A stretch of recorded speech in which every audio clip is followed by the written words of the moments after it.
எல்லா சாம்பிளையும் கொஞ்சம் கொஞ்சம் ஊற்றிக்கலாம் காய்ஸ்.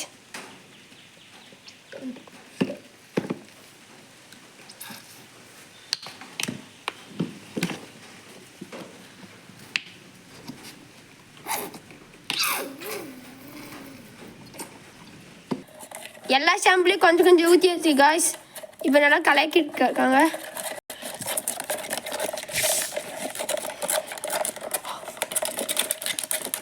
இது எப்படி வரப்போது தெரில, எப்படி வருதுன்னு தெரில காய்ஸ். ஆனால் எப்படி வந்தால் மறக்காமல் லைக் அண்ட் சப்ஸ்கிரைப் பண்ணிடுங்க காய்ஸ். இப்படி தான் வந்துருக்குது காய்ஸ். மக்களே இப்போ பார்த்தீங்கன்னா நம்ம ஸ்லைம் இப்படி வந்திருக்கு. முழுசாக வீடியோ பாருங்கள் மக்களே. புது கிரைண்டர் வாங்கியாச்சு மக்களே. இப்போ பார்த்தீங்கன்னா நம்ம ஸ்லைம் இப்படி வந்திருக்கு. பார்க்கலாம் நம்ம ஸ்லைம் ஃபெயிலாக பாஸா.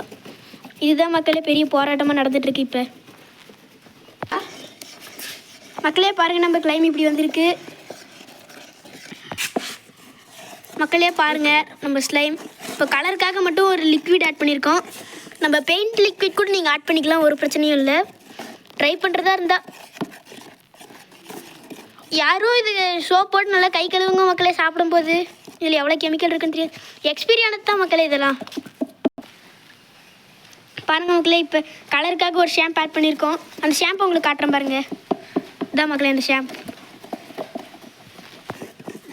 மக்களே பாருங்கள் நம்ம ஸ்லைம் கொஞ்சம் ரெடி ஆயிடுச்சு. கொஞ்சம் இல்லை மக்களே, கால்வாசி ரெடி ஆயிடுச்சு. பாருங்கள் மக்களே நம்ம ஸ்லைம் கொஞ்சம் கொஞ்சம் கொஞ்சம் மக்களே ஸ்லைம் ஃப்ளாப் ஆயிடுச்சு. கடைசியில் ஸ்லைம் பெயிண்ட் ஆயிடுச்சு மக்களே. மக்களே பெயிண்ட் ஆச்சு, நல்லா இருந்தால் பார்க்கலாம்.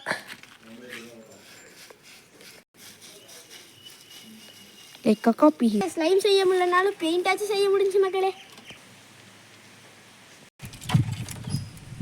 தோசை மாதிரி இருக்குல்ல மக்களே. மக்களே உடம்புக்கு ரொம்ப கெடுதல் அப்படின்னு கேள்விப்பட்டேன்.